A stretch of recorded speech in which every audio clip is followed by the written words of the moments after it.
Welcome in for another edition of On the Tee. That's right, post-Masters, pre-Heritage, and we're here to recap and preview for you and my partners in crime. Let's bring them in. John Mascari, head pro at Alpine Country Club.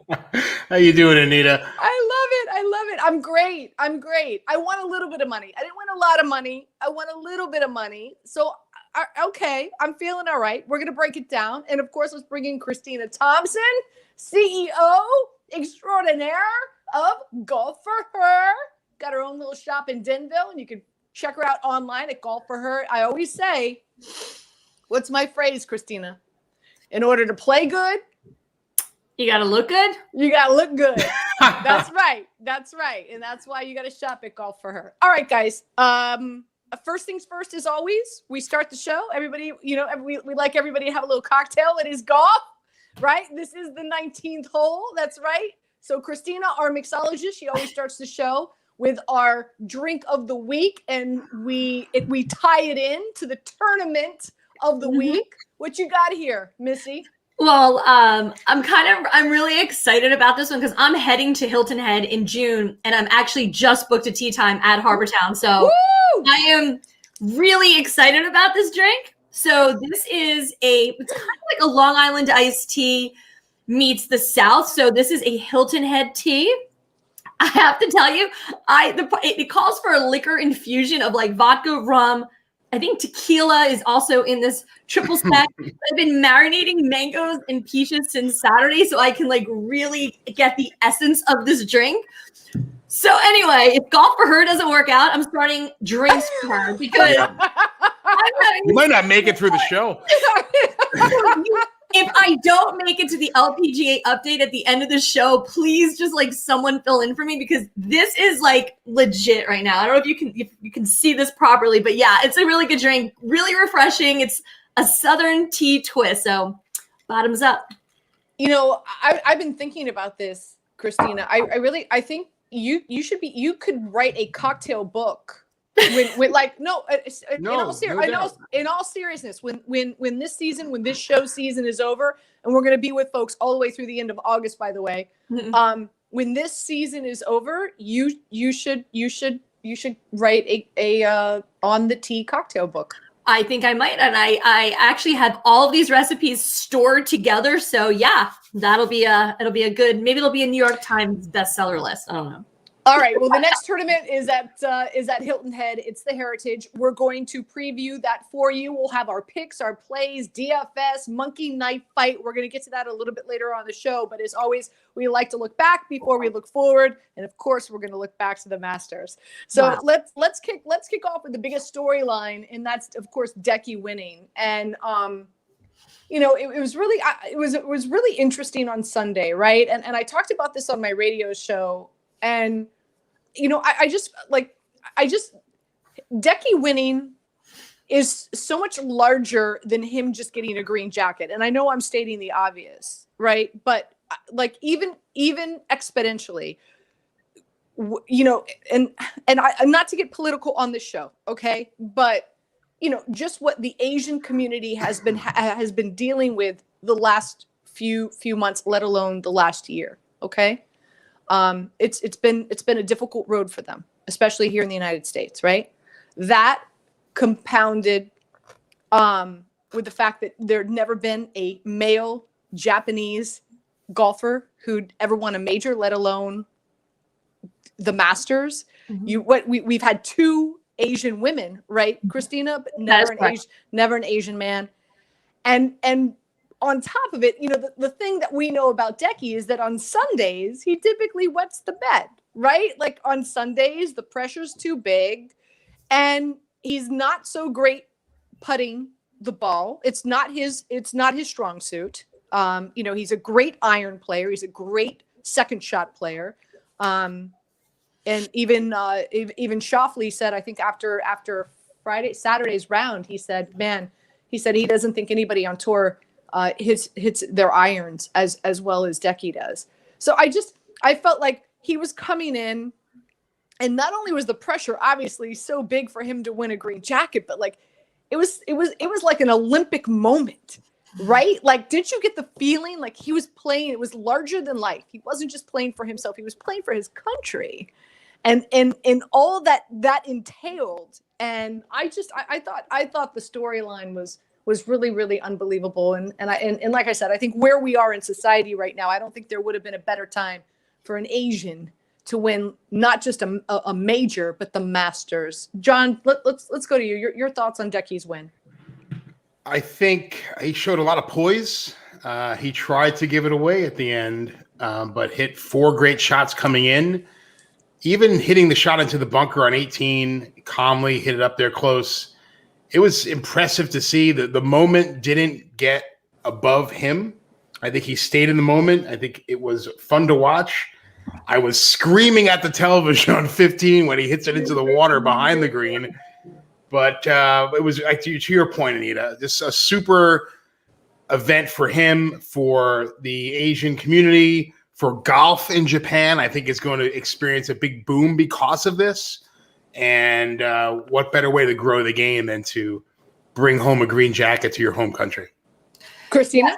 You know, I'm going to add, I mean, you guys have already said, obviously, you know, this is a big time. It was like he was winning for his country, and it was a very special time. I mean, I think this win really defines him as an elite golfer, and really gave Japan the biggest week they've had in golf. And I'm just going to tie it back a little bit to what happened the week prior when you had Tsubasa Kajitani, who won the Augusta National Women's Amateur on the Saturday prior, who was obviously, she's from Japan. So to have that happen, you know, within a week from each other in a country that has been struggling so much recently. Golf has kind of declined over the years because of the economy, and they've been really trying to, you know, elevate golf in this country again. We've had great players over the years come out of Japan. I mean, Ai Miyazato, who's one of my favorite LPGA players who retired a few years ago. We've had some spectacular golf, but I think now the floodgates are going to open in Japan, and we are going to see them spend a lot more time trying to cultivate that young golfer and really try to get some really great blood out there. And so it's done wonders for their program. Really quick, I'm just curious, and again, for folks that might be just tuning into the show for the first time, again, Christine is the CEO, owner of Golf for Her, and there's a number of LPGA players that wear her brand on tour, and she's extremely familiar with the LPGA, and so that's why each and every show she contributes an LPGA update. Just out of curiosity, why is it that I look at the LPGA and the success that the Asian women have had in the women's game and how dominant they've been, very similar to like soccer, right? Here in the United States, right? Like, why is it that women's soccer just kicks everybody's ass, right? But the men can't even qualify for a World Cup.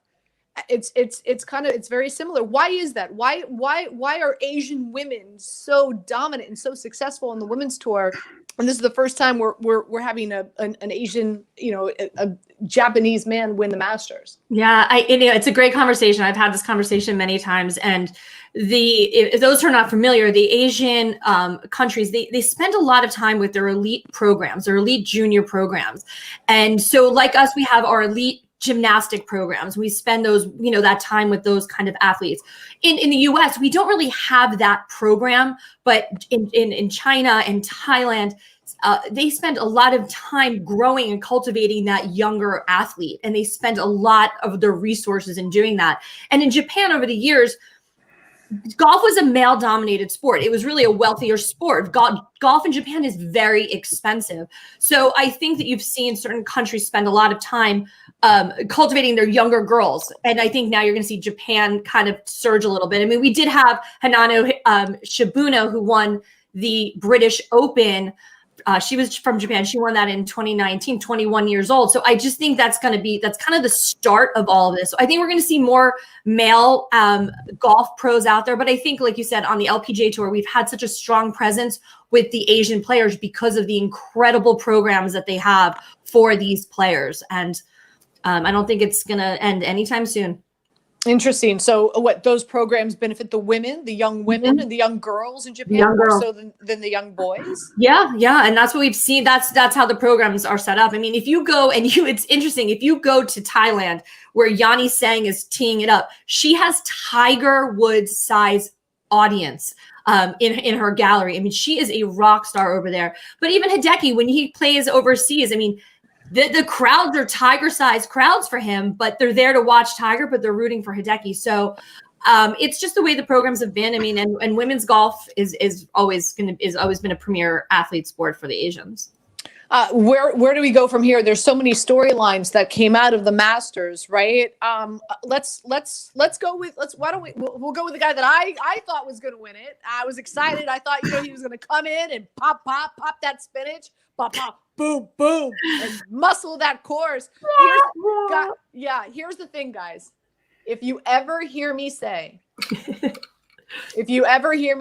I'm exactly, John, slap the money right out of your hands. If I ever say that I'm going to put money on DeChambeau to win the Masters again, just slap me silly, please. Just slap me. Just slap. Like, what was I thinking? You know what? This is what I was thinking. I was thinking, dude learned his lesson in November. Dude learned his lesson in November. No. Didn't happen. So, no. Yep. No surprise. Yeah. My guy who I picked was, he fired up the jet a little early. Sung J M. I think he was 87 over par. Yeah. Who knows? He was. What happened? What was it? Was it Thursday? Right? Thursday. He like went in the tank. He imploded. Right. He imploded. And I mean, you could dig yourself a hole real easy at Augusta, as we've seen with some of the players, and he did that. And I think he was just mentally out of it, and then just wanted to go home. I just want to go home. I just want to go home. I just want to pack up my balls and go home. I just want to pack up my balls and go home. So M didn't make the cut. DJ did not make the cut. Rory, but that's no surprise, right? We had Mike Adams. What a huge interview that was. Mike Adams. That was awesome. I want a ton of money with Mike Adams on the show, telling us that Rory's swing was in the toilet. He's got to figure it out. Rory's got to get his shit together. Yeah, good luck with that. He hit his dad with a golf ball, for crying out loud. And even if you tried, and right. Oh, by the way, there weren't a lot of people out there. Right. Sorry, Dad, I hit you right in the ass. I'm sorry. Was in the? I thought it was in the poetic. I don't know. I just like saying it in the ass. Okay. Well, Christina, you put Justin Thomas. So what after what did he? I didn't hear the post round. Did he talk about what happened to him after the rain delay? Because that's where he really went in the toilet, was after the rain delay. Yeah, it was like after the rain delay. I mean, I was like, whoo, I got this. Me and Mike Adams, like, money, right? Mainly screwed everybody up, but for Hideki, he came out and he kind of like exploded, like in a good way, where everybody else kind of fell apart. So I don't know. I don't know if anyone picked Hideki to win this thing. Honestly, did we even mention his name? 90 to 1. Who was going to pick nobody? Him? Dude can't putt. Dude can't putt. It was. I mean, and that was the story going into Thursday, was how fast and how difficult these greens were going to be. Why would you pick somebody who's like low down on the rankings in regard to putting? No. Yeah. John, what do you have you ever played in a tournament where you had a rain? I'm assuming you have, where you have a rain delay, and then like Decky said he was in his car playing around on his phone. Okay. No, I'll tell you exactly. He 6 birdies in his last 7, 8 holes, something like that, like 9 holes. What do you do in a rain delay, John? The first thing you want to do once the delay is over is go putt. You have to see the speed of the greens and how much they've changed, and it's always going to change. Remember, it's raining, it's getting soft, it's getting wet, but once the rain stops, they're going to dry out. They're going to get more firm. And they have that sub-air system at Augusta where they can draw the water out of the greens at the flip of a switch. Mm-hmm. So that's always the challenge when you're playing in a rain delay is, all right, forget everything I knew the first round or the beginning of the round, and I have to kind of recalibrate and recalculate on a new course. that I'm playing. It's a totally new course. And do you feel JT just couldn't get a feel for the greens after that? I think it was just not only the greens but the turf. You saw he hit that chip shot fat into the water on his approach. You're talking about a guy who's got one of the best short games in the planet, and it's just a different animal. It's a different course. You have to reset and start anew. Let's give a big shout out to John Rahm. All right. I was not expecting, shot a 66 on Sunday. Was not expecting that from a new proud papa. So he totally surpassed my expectations. I know you liked him going in, Christina. Yeah, it's so funny, just watching Rahm play these last few tournaments. I mean, it's like he's always like he's there. He always play. He's a good golfer. I mean, he's the top golfer in the world. But it's like he shows up on Sunday. Like he's always like kind of like hovering around, and then here he comes. Here's Rahm. He shows up on Sunday. So it was, listen, there were so many cool storylines to be rooting for. It was hard to root for a player. I was kind of like, what storyline am I rooting for? Like, it'd be cool if Rahm, the new dad, comes out and wins, And then I know we're gonna talk about Willie Z, but I mean, there was just so many cool stories, and this would have been a fun one to talk about. But yeah, Rahm, he's always a good guy. I'm just waiting for this major. Come on, he's got to get this first major. He deserves one. Did somebody say Willie Z? I think so. My guy. Now everybody's guy. Okay. Now he's everyone. Now he's everybody's guy. I was so worried. That's Spieth, by the way. That's a picture of Spieth in the back, but that's okay. I was so worried that I was anxious to see what the lines were for the Heritage, to see what his top 20 odds were going to be, and they're still plus money. They're still plus 110. Why? How? Sorry. Shh, I'll be right back. I'm going to go put some money on. I don't know. It's so funny because so many people were like, "This is Willie Z." I walked into the office on Monday, and all the girls in the office they were talking about him, and I'm like, yeah. What a story, like the Cinderella story, right? If he would have come out and won this, so I've been saying all season long, he is the golf ATM machine. Just bet money down that he's going to finish in the top 20 at plus money, and you can buy yourself a new pair of shoes every freaking Monday. You guys see they actually came out with a Willie Z figurine. Did you see this? No. No. You're such a jerk. He's like 112 pounds.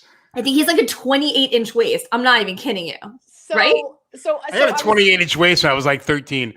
So I was watching with a few friends on Sunday. No pimento cheese. Oh, which, by the way, wait, let me tell a story first. Then I want to hear about your care package. So I was watching with a few friends, and of course, every time Willie came on, I love him. Yeah, exactly. Move over, Ricky. Ricky who?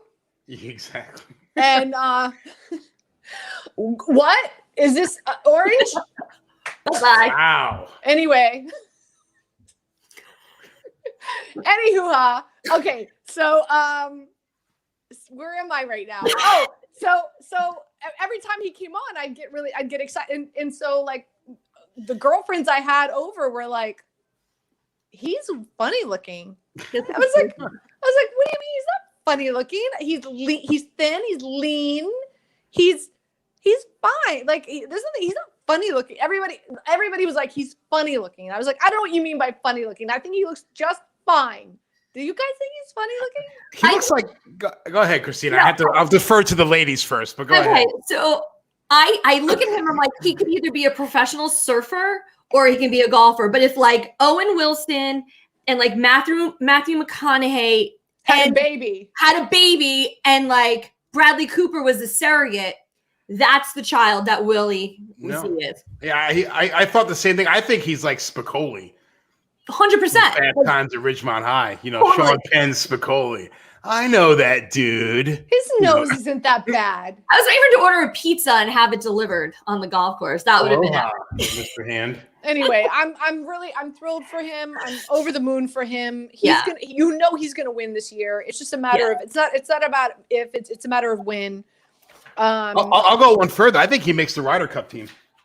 Ooh, what a story this would be for the 2021 season if he does. I mean, I love that. Yeah. Again, some other storylines and Jordan Spieth. Listen, again, I know he coming in, he was favored. He had the second best odds to win this. He was favored second to DJ. I wasn't expecting that from him. Again, we had Mike Adams on. He used the phrase "smoke and mirrors," if we recall. And Jordan did better. Jordan Spieth and Jon Rahm performed better than what I thought. I was impressed with Spieth. I still, I said it a few weeks ago.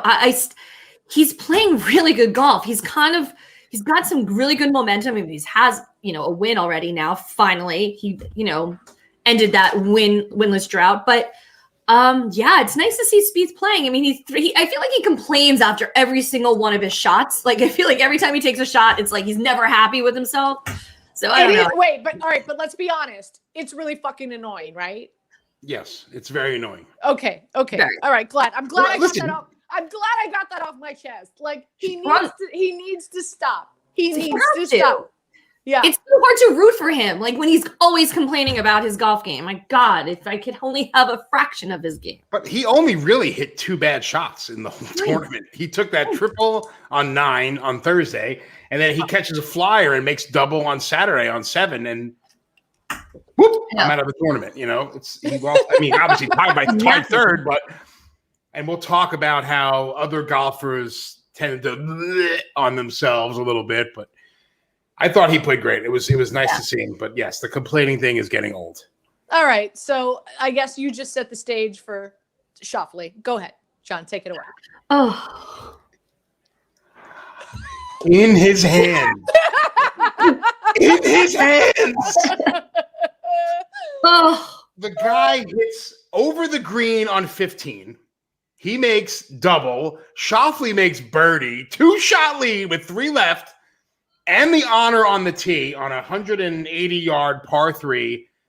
And he hits first and dunks it into the water. Dude, hit the green. Just hit the green. If he stuffs it in there, forget it. It's over. Hideki's no way is he winning this event. He had all the momentum. Mm-hmm. Hideki's shaking in his kimono, whatever you call it. And he hits it in the water. And you could tell how nervous Hideki was that he hits it to the far right side of the green just so he has nothing to do with the flag. He didn't want anything to do with it. Smart golf. But, oh, my God, I was on the floor like, dude, what are you doing? So if I heard correctly, I want to say he used a 9-iron, and then when he was done, he turned and he said, "I should have used the 8." Right? No, he hit 8 and he should have hit 7. There you go. Okay. Yep. He turned to his caddy, who apparently I was listening to one of the commentators. They were teammates at school, right? I think his caddy, right? I think so. And he turned to him and he had said, "I should have used a different club." But the thing was, he was hitting this high cut shot all week, hitting this big high floating cut into that hole. It sets up perfectly. You get it off the mound, it works right back in. And for some reason, he decides to turn one over the other way and hit a draw into this hole. And I think he said he hit it. It wasn't the shot, and he didn't think correctly at the time. Maybe he was lost in the moment, whomever. He said he flushed it, which is, add salt to the wound here. You flush it into the water. But, man. He blew up my master's pool. The guy, and here's the thing. He was out of it. That's all Christina cares about. He was blew up my master's pool. He was out of it, and then he got back into it, and then he got back out of it, and then he came back into it. It was like, I can't take this anymore. And, I was pulling real hard for him. He lost 3 shots on the first 6 holes, and he was like, all right. I'm like, he's done. Over. And then little bit, creeping up.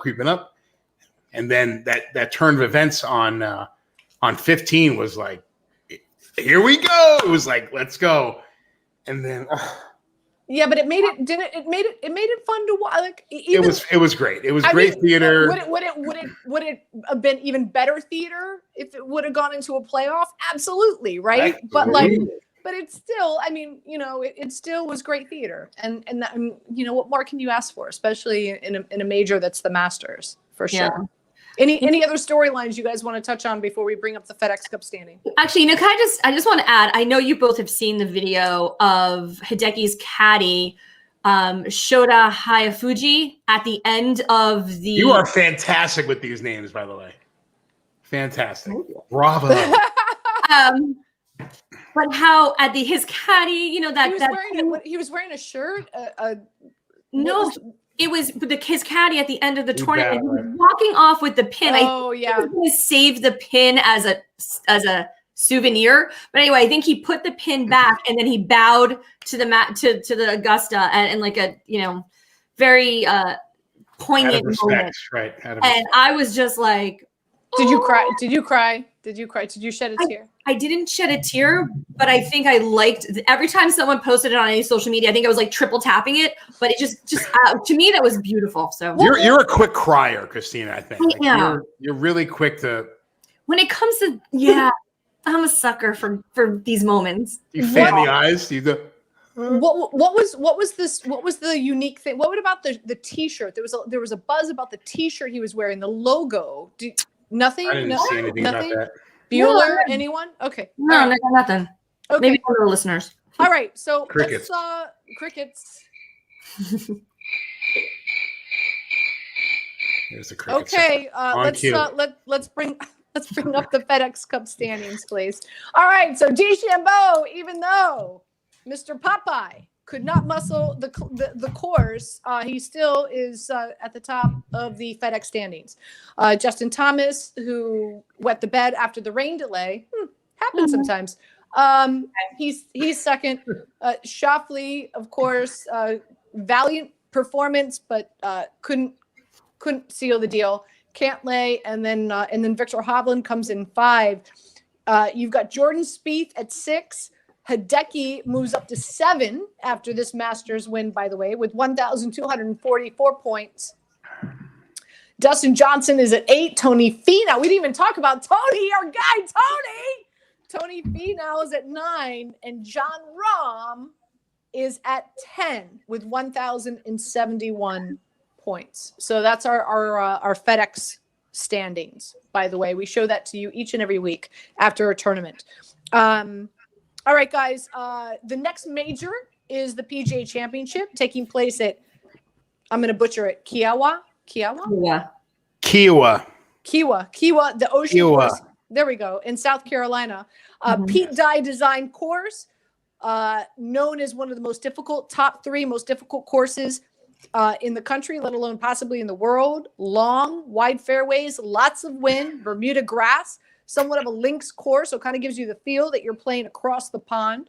Rory won it here in 2012. Not that we expect him to win it this year. Some other top 10s that year. Ian Poulter has had success here. Justin Rose has had success here. But there's 2 players that I'm eyeing as we and what I mean by that, I'm going to watch their performance as we get closer to the PGA Championship.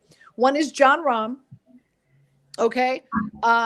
He is, as we know, he tied for 5th, shot a 66 on Sunday, and he's 23rd in driving distance. You're going to need a lot of distance to play well on this course. And the other one is Webb Simpson. And so by the way, John Rahm is 14-1, favored 14-1 to win the PGA Championship. And the other dude I'm watching is Webb Simpson. He's 33-1. Again, tied for 12th at the Masters. He is a Carolina native. And he's 8th in strokes gained around the green, another metric that you need to win here. So those are two players that I'm going to be keeping an eye on the next few weeks as we get closer to the PGA Championship. Some of the odds out there: DJ is favored to win this bad boy, 10-1.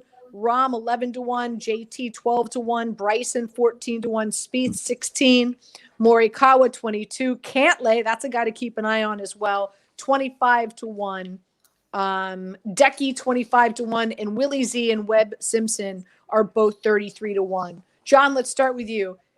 Based on what you've seen at the Masters and what you've seen from this season, and knowing how that ocean course plays, is there a golfer you're going to be keeping your eye on the next several weeks as we get closer to the PGA Championship? Yeah, certainly. One player, and his Masters showing wasn't very good, but he's a South Carolina native and a real underrated win player. And I think if you ask the guys on tour, he's really fantastic in adverse conditions, and that's Dustin Johnson. I'm going to pull one out from the Christina Thompson book of going chalk here and picking DJ to win this thing. But someone who I don't think is really getting the respect he deserves is Colin Morikawa. You know, he's fallen in the Rodney Dangerfield. Hey, I tell you, I got no respect here, okay? And I like him to have a good showing as well. Christina, anybody you're keeping an eye on the next few weeks as we get closer to the PGA Championship? I think I'm falling into the Willie Z category. I hate to tell you, I'm coming in for you. Coming in. Listen, we talk about Willie. We talk about your boy all the time, but God, I was so impressed with his whole story. We know where he's come from with the Corn Ferry Tour and blah, blah, blah. We know it, or maybe we don't, but I just love him. I just think this kid, he showed up at the Masters and came in second. I mean, come on, dude. Like that just he showed he has the grit and the grind and belongs on this tour. Let me ask you this question, guys. And how much of it is the fact, do you think he's feeding off the fact that he's still kind of not very known? I mean, if you go on like any of these DFS sites, they still don't have a picture of the guy. I know. Like he's kind of still under the radar. Like we know about him, but hey, dude, the spotlight's on you now. Like, is that going to change? Do you think he's going to start to feel the heat? A little more people at his press conferences. I think he's so chill. Did you hear what he said to the media this week? Yeah, he was like, he's like, man, if I'm stupid enough to think I can play here, I'm stupid enough to think I can win here. Yes, I think this kid is. I just said kid. I just aged myself. I think Willie is going to play. I think you're going to see him creep up the next few tournaments. I like him. I like him a lot. He's get on the Willie Z train. I'm on the bus, baby. Woo, woo. I love it. All right. This week it is the Heritage, taking place at a course where Christina just booked a tee time. What's your tee time, boo? I don't know. It's June. Sometime in June I'm going. We're playing I'm so excited. I'm beyond excited. I don't know. I'm excited. I'm excited for you. I'm a little jelly, not gonna lie. I'm sure John, you've played this course before, right? I have played there. All right, brutal. Brutal. So really quick, I'm just going to share with you some of the metrics that I spent a good 3 hours today researching, and you tell me yay, nay, and what you think it's going to take to win here. Driving accuracy, ball striking, strokes gained around the greens, strokes gained on approach, greens and regulation, scrambling, I think is going to be a really big key. Sand saves, putting, especially on Bermuda grass. Those are the metrics that I researched today. Your thoughts, John? I think driving accuracy is going to be real important. Did you mention greens and regulation? These greens are tiny. Yeah, tiny. The smallest on tour, right? Right. Yeah. So the average green size on tour is about 6,000, a little bit over 6,000 square feet. These are like 3,700. So you want to talk about like a postage stamp. So getting it on the green, giving yourself birdie putts, real important. Birdie average, obviously, is a stat you're looking for. And your sand saves percentage might be one we might want to look at too. So are you thinking that someone who's a strong iron hitter is going to have a better advantage than someone who's a driver, like a bomber? I wouldn't say driving. I mean, listen, the golf course is still long. It's not Augusta 7,500. It's 7,000 yards, but I would put more of a premium on driving accuracy than length. Yeah, I mean, from what I understand, I spent like 3 hours today researching all this, but there's guys who've won this tournament and they didn't use their driver once. They teed off with their 3-wood all day, all week, all 4 rounds. Wow. All right, so with that being said, here are the guys that I like. Here are the guys that I think are going to win. I'm all over Webb Simpson. I think he's going to repeat and defend his title. I'd like him to win it. I'm going to play him to win it. I'm going to play him in the top 5, top 10. Also, I like the straight forecast of Webb and Morikawa, Webb and Cantlay. I've got Morikawa coming in the top 5. I've got Cantlay coming in the top 10. Another guy that I really like is Corey Connors. I thought he played well, tied for 21st here last year. His metrics, 7th in driving accuracy, 6th in ball striking. Abe Answer, another guy that I like to finish in the top 10.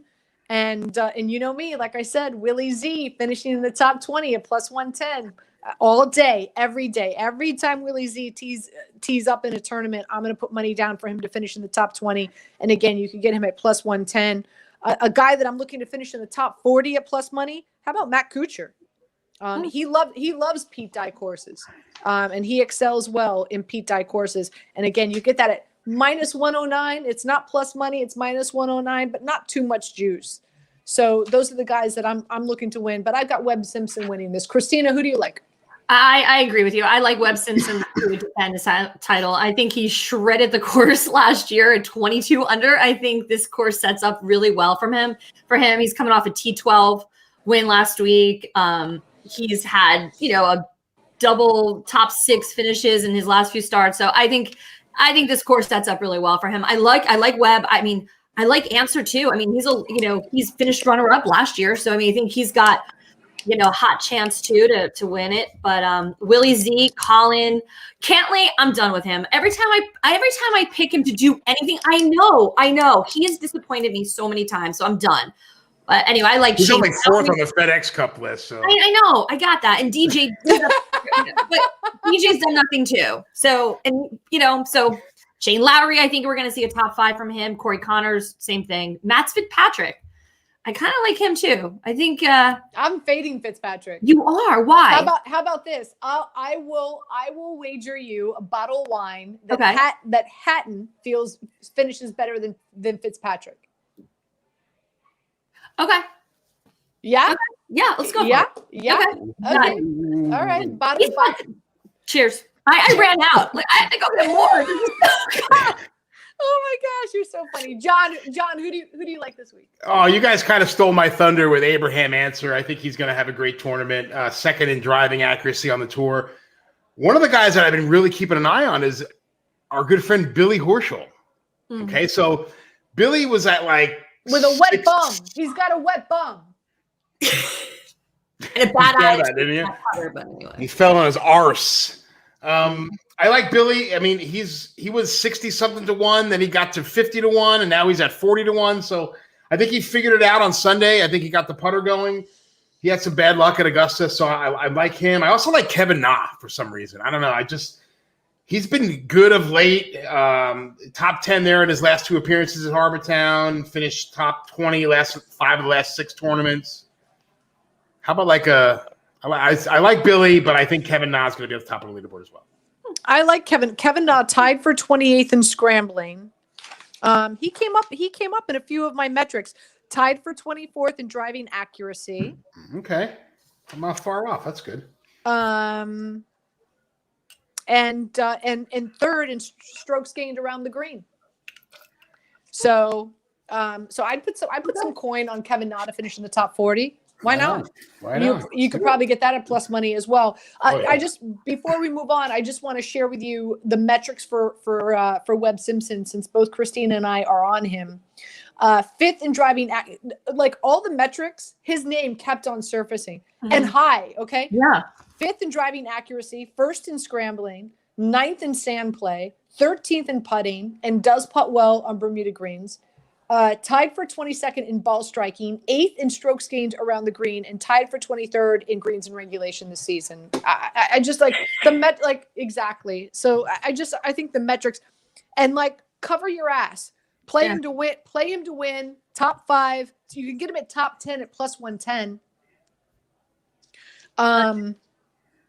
So I really do like Webb Simpson this week. All right, let's throw up. We're going to throw up our DFS and our monkey knife fight lineups. Let's start with my DFS lineups. I'm kind of doing it different this week. So I'm playing Webb Simpson. He's my common denominator across the board. Okay, so Webb is my common denominator across the board. I'm going to mix my second player up. And again, I have them lined up here because this is the same price category, right? So that you could tinker with these guys. So I'm going to throw in Morikawa, Cantlay, and Willie Z. Okay. My third player, it's either going to be Zalatoris, Corey Connors, or Answer. And then let's move to my fourth player. The other graphic, Brett. There we go. So I'm going to alternate. Emilio Grillo, believe it or not, is one of the best iron players. He is 5th in ball striking. There are some other stats here that I came across. He's 3rd in greens and regulation. And I like Kisner as well. So I'm going to alternate them. And then I like Siwoo Kim. He was really impressive this past week at the Masters. I know he's hit or miss on this course, but I like what I saw from him this past week. So I'm going to alternate between him and Neesmith. Neesmith, again, another dude who's just like #1 in greens and regulation, tied for 3rd in ball striking. And then last but not least, John, like you, I'm going to alternate between Kevin Na, and Ian Poulter. Ian Poulter, he always makes the cut here. So I know I'm going to get him for 4 days. I like Poulter on that. Yeah. So that's how I'm playing my DFS lineup. I'm going to tinker with all these guys. John, let's see John Mascari's DFS lineup. Break it down first, John. Get your pens out, everyone. Here we go. And why don't you go ahead and just talk about my first pick right there. Chris. Yeah. Bezuidenhout. I actually just picked him because I wanted to hear you butcher his name. Listen, I'm high on Billy Ho. I'm high on Webb, just like you guys are. Willie Z also. His price has been skyrocketing as of late. Threw Charles Howell in with my last pick because it's kind of all the money I had left. But talk about Wes Bryant. His last win was here at Harbor Town. He's been on the IR for a long time with a torn labrum. It's his home state. I like him kind of coming home and playing well in this event. Ooh, that's Photoshop Willie Z. I'm sorry to interrupt, but I can't look at that avatar anymore. Next time, I want to see Photoshop. Yeah, I want to Photoshop my face in for Willie Z. Just for the hell of it. That's a really sassy play there with your Brian pick. Mm-hmm. That's okay. All right. That's aggressive. It's aggressive. All right, let's look at Monkey Knife Fight. Always fun to play a little Monkey Knife Fight. I gotta tell you, I love this app. I love it, love it, love it. It is so much fun. There's so many cool different picks to go and select from. So I mean, I only know I do these two, but I want to see the LPGA. So whoever's listening from Monkey Knife Fight, I need to see some LPGA picks on here because I'm all in. But anyway, and I love the fantasy points because they're a lot of fun too. So anyway, someone who like me, how I like to gamble, this is kind of my fun way. But in this pick here, I've got fantasy points here. It's eagle or better, you get 5 points, birdies, you get 3 points, and par, you get 1 point. So in this match, you're fading Cantlay. Whoa! I told you, I'm just you're over him. You're done. Done. You're done with that relationship. We are. We're off. Okay. So Colin got my pick on that one. And then my second fantasy point picks, I am doing I got Webb over DJ. I like it. And Zalatoris over Cantlay. Whoa, somebody's bought it. Somebody's on the Zalatoris train. Woo woo. Why not? I think I can make some money here. So I'm following your lead, Anita. I like this kid. Awesome. So these are my picks. I love it. I love it. Great stuff. Just a reminder, we'll answer any questions you have at the end of the show. If you want to post them to the message board, Brett, who's running the show from behind the glass, will jump on board and he'll provide those questions for us. So please make sure you do that. A few things before we sign off. I want to give you a Tiger update because we didn't get to it last week. We want an LPG update and the Caddy Network. Do you follow them on social media? The Caddy Network? No, but I do now. So apparently they're like all the caddies on tour, and they have their own website, and so they posted. I guess they all sent in their biggest pet peeves. I want to end the show on them. I want to have some fun and end the show on them. But really quick, I'm just going to read from the article that I printed up. So Tiger Woods was driving nearly at least 84 miles an hour in a 45 mile per hour zone when he crashed in Southern California. The LA County Sheriff's Office announced on Wednesday. So Woods will not be charged with a crime as speeding and the inability to negotiate the curve. That's what they're calling it on the roadway. The police believes that Wood was driving 84, 87 miles an hour when he first lost control of the vehicle, and then 95, man, this is unbelievable, 95 miles an hour when he finally crashed into the tree. Horrific. Now what they're assuming based on their investigation is that he may have hit the gas instead of the brake when his car first started veering off the road. So that's what the police are reporting. Past history is substance abuse or driving while intoxicated is not enough to obtain probable cause in their assumption that whether or not he was impaired or not. They said in addition to observing Woods and his vehicle at the scene, authorities reviewed the footage of Tiger loading the car at the hotel before he was on his way to the shoot and driving on both city roads and the highway prior to the crash. And there was no indication with that video that he was operating the vehicle erratically. So there was no signs of impairment, just FYI. So as we know, he's back in Florida and he's rehabbing, and hopefully he'll be able to play golf again. I find it really interesting, guys. The Masters odds for 2022 came out, and Woods is on them.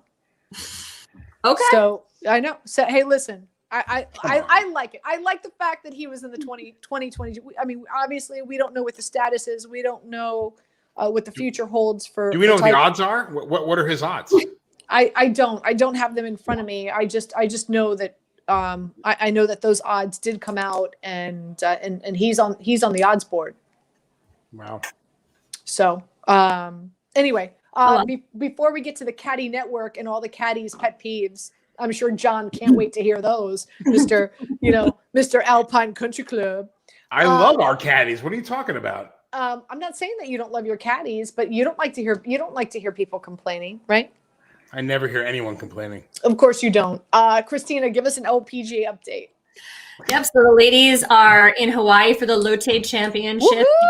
Oahu. The event starts tomorrow and goes till Saturday. This event was not played last year because of the COVID-19 situation. This tournament is the first of a 4-week stretch for the ladies. They're going to Hawaii, then they come back mainland to LA for the LA Open, then they go back to Singapore and Thailand. But this week, Brooke Henderson will be in the field to defend her second title. So she's going for a three-peat. She is actually not the heavy favorite this week. But if anyone's looking for players to put some dough down on for the LPGA, I recommend looking at Danielle Kang. She's a 28-year-old. She's had 3 consecutive top 13 finishes this year. Most recently at the Kia Classic last month. She finished 5th at the 2019 Lotte Championship. That was the last time they had the event. Her boyfriend, Maverick McNeely, is actually teeing it up in RBC this week. The other player I really like is Arya Jutanagarn. She's played this championship every year since 2016. She has 4 top 15 finishes out there in Hawaii, plus a third place finish in 2019. So I like Arya. I also have kudos. She's got one of the best caddies on tour. That's Peter Godfrey. And Inbee Park. She's the 21-time winner. She's teeing it up this week. She is a solid bet to win this tournament as well. Listen, anytime Inbee Park is in the field at any event, like I would just put all my money on Inbee because she is one of the coolest, most consistent players that are out there. These games are going to be small. They're a little elevated, so I think we're going to see some incredible iron shots this weekend and a great tournament.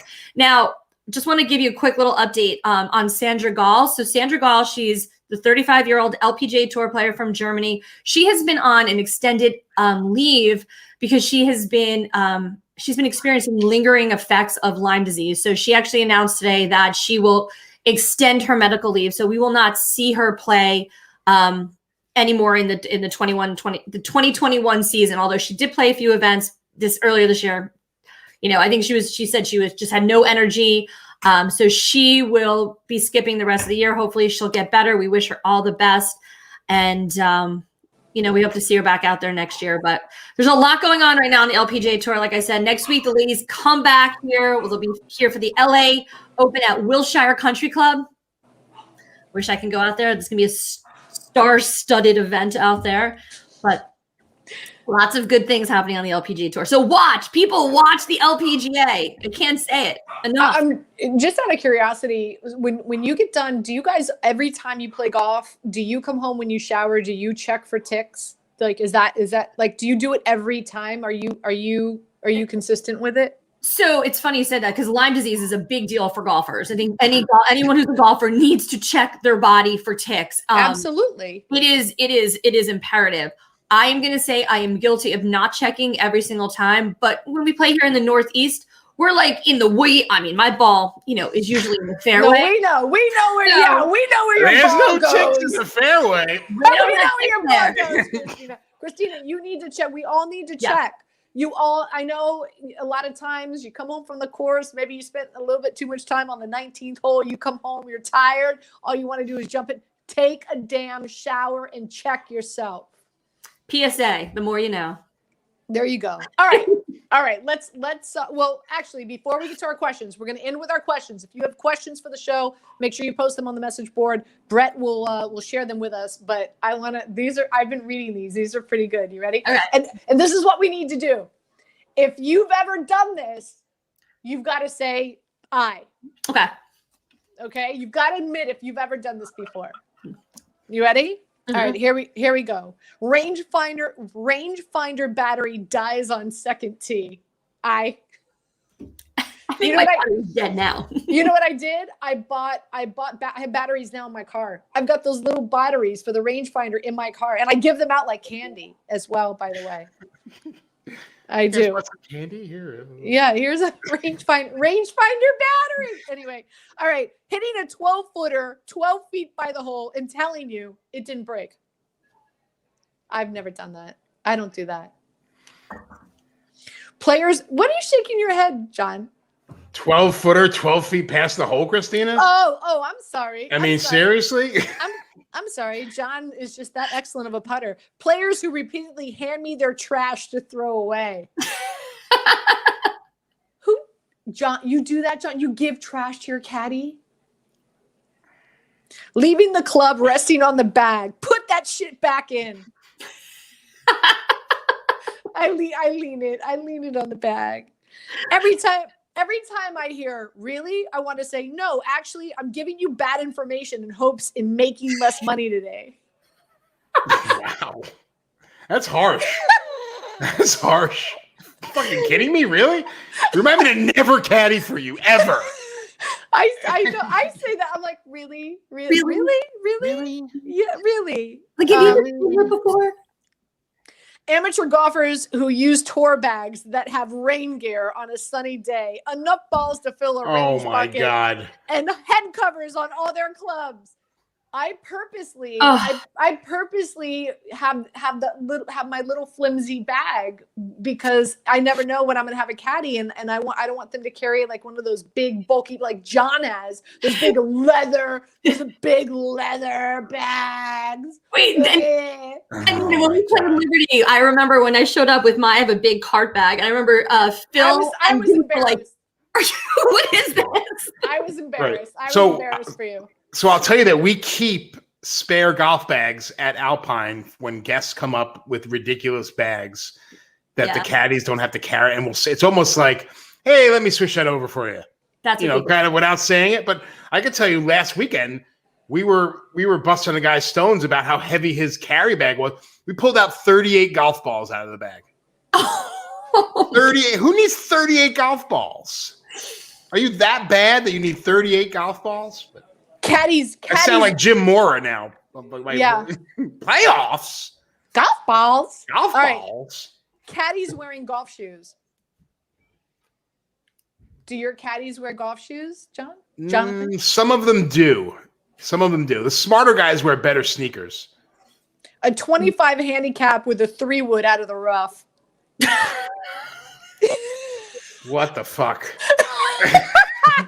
You know why? Because you're like, I can fucking do it. I can do it. Yeah, how'd that work out for you, by the way? I'm not a 25 handicap, but yeah, I grabbed that 3-wood. Sometimes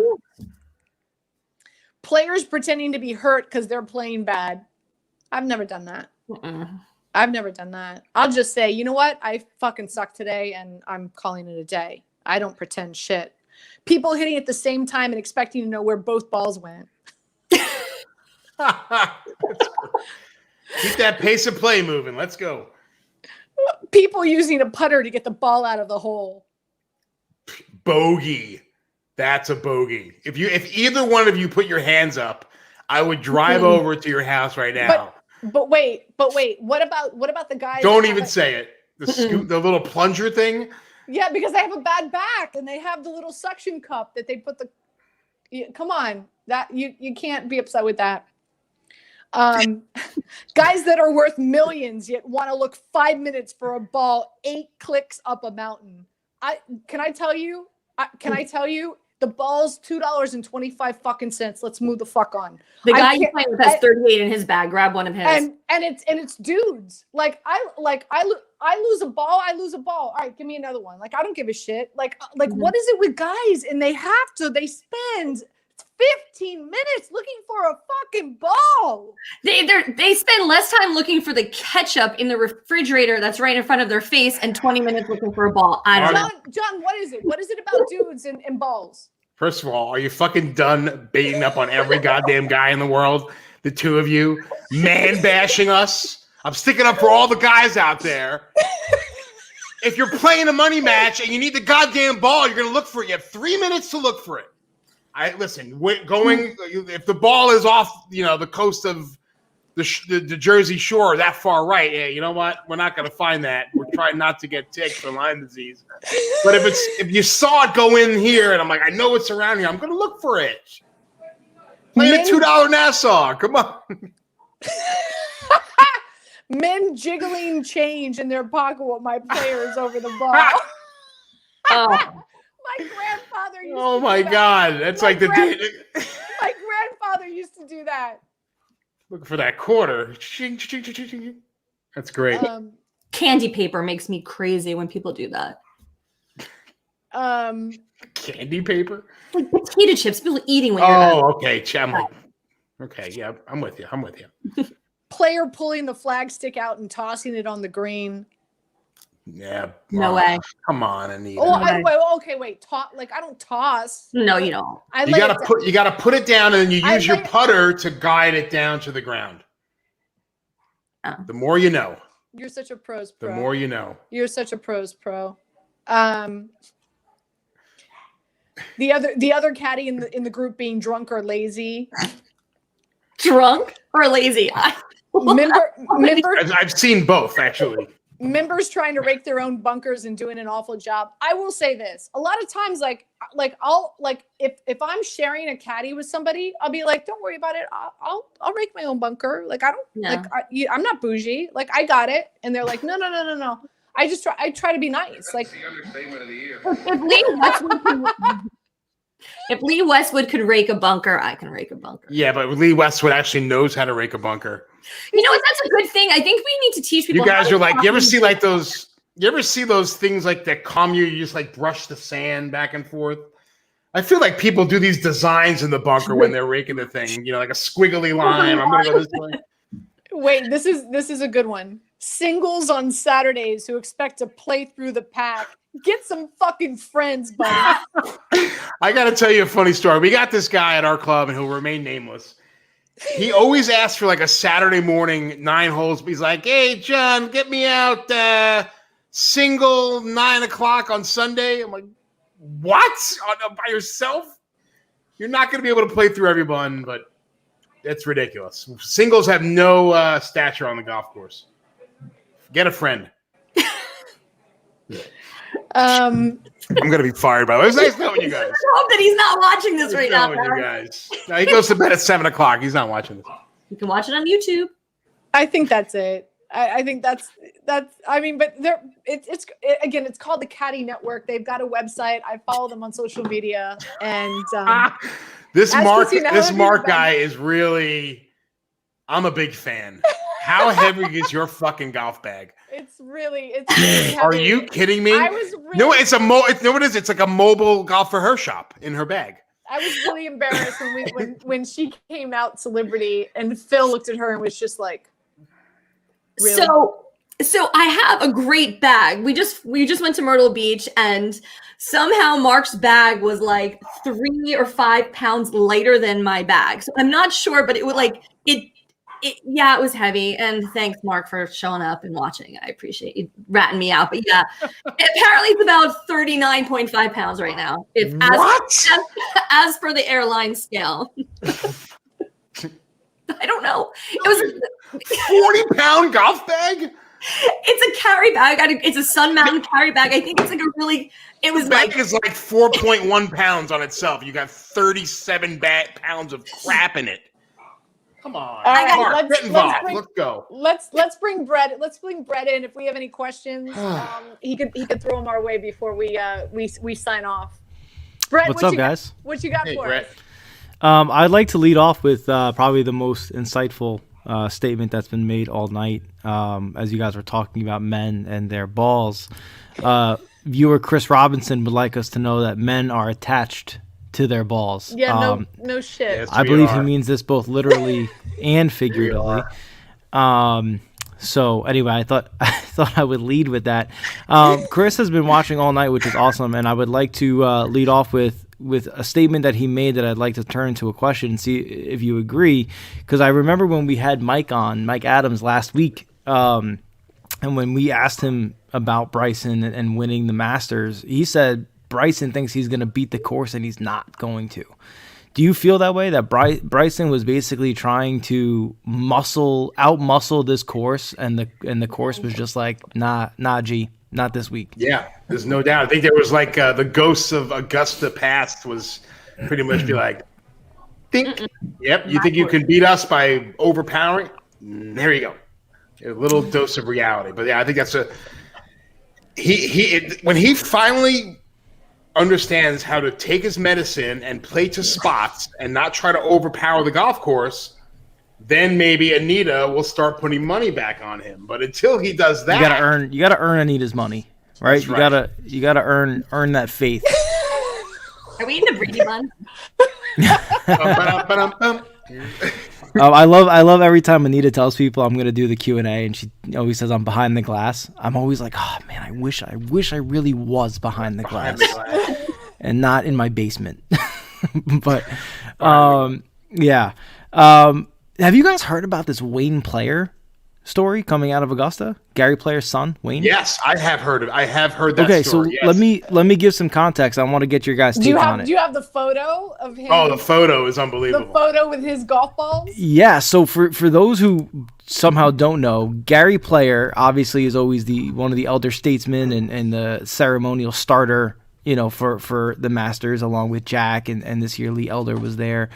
And during Lee Elder getting announced and praise heaped upon him as the first, African American to compete in the Masters, Gary's son Wayne, who was caddying on Gary, it's not funny, I don't know why I'm laughing, but caddying on Gary's bag, was like holding up Gary Player branded golf balls and like trying to market these golf balls during Lee Elder's like whole ceremony to the camera. Like what are our he was and according to, by the way, I have not seen this confirmed. Absolutely awful that he was doing something like that. It's so That's right. We are not in the business of taking time away from meaningful production to rep the brands of companies. But it was just in really poor taste on his behalf. I'm sorry. So here's the and what they do to him. I mean, what they did, right? So here's the thing. This is according to Gary Player's other son, Mark. Mark Player, who is estranged from Wayne Player. They're not there. What is happening? They are Wayne and Mark Player are not. And it's gone off the rails. Wayne and Mark Player are not. They're estranged from each other. Okay, and Mark Player is the one who's told us that Wayne has been banned from Augusta and the Masters for this incident. How do we feel about that? Is that too far? No, I don't think so at all. I mean, what the hell was he thinking? You can do whatever the hell they want to do down there. Say something. And they often have. They often have. I think he was involved in another scandal at some point or another too. I mean, there was more to it. I think he was involved in some scandal, right? He wrote bad checks for his housing or something. Yes. He was renting out houses like at Augusta and was like bouncing all sorts of checks and crazy shit. So yeah, I don't know. To me, it's just a crazy story, and it's like, what is Gary Player thinking and feeling right now? I don't know, but these are my holiday balls. Oh, those are. Can I also, nice guys? ball. As you guys were going through the pet peeves of the caddies, and Right. listening to you golf snobs talk, about 25 handicaps and 12 feet past the hole, I thought about like, oh man, we should do like an on the tee like foursome round one of these days. I'm not golfing with you guys. Oh, you guys will kill me. Depends on which Christina shows up. I can either be really good or. I'll turn to John and hand him my trash, and then he'll yell at me or something. Christina is a lot of fun once she's had a few transfusions. I have like 8 new drinks for the golf course now. Right. Look how much closer she got to the camera since she finished that IC. She's like, you guys are great. I love you. Any more questions before we sign off? That is it for the questions. That is it for me, Brett Yaris. That's it? That's producer. That is it for the Hey, questions. We have so many like statements. Why don't you make the announcement? Share with the viewers out there what you guys just launched. Yeah, so guys, you were watching the first ever live broadcast on the Pro Golf Network. Pro Golf Network has been brought to you by the founders of Pro Football Network. Pro Football Network is the fastest growing football site on the internet, and we were like, yo, we could do some cool things with golf too. And we're trying to keep that same PFN vibe with PGN, which is, join us and learn a little, laugh a little, and drink a lot. With us as we have a good time talking about golf. No hot takes, no, none of that crazy stuff that goes on in the other networks. Just, like I said, a little bit of learning, a little bit of laughing, and a lot of drinking. And lastly, before I sign off, the RBC, guys, by the way, Pro Football Network's own Trey Wingo is going to be covering the RBC for PGA Tour Live on the PGA app. I promised him I'd give him a shout out on that. So check that out. And then, as always, keep coming back here every Tuesday night, 7 p.m. to the Pro Golf Network YouTube channel to watch this live. And we'll have all kinds of other content. I'm going to get Mike Adams' interview up there later tonight, so you can check that out from last week. But always make sure you're coming back. We'll always have some cool stuff for you here. That'll do it for me. I'll see you 3 on the other side. Thank you so much, Brett. Always appreciate you. Guys, great job today. Again, if you missed any portion of the show, we recapped the Masters. We previewed the Heritage. Hopefully we gave you some winners. And we'll be with you every Tuesday night, 7 o'clock Eastern time, right here on all our social media platforms. You can see them right there and there and there. Exactly. And of course on PFN 365. So guys, have a great week. Enjoy the Heritage. Go Webb Simpson. I have a feeling. And go get on that Willie Zalatoris train. Woo! Have a great night, everybody.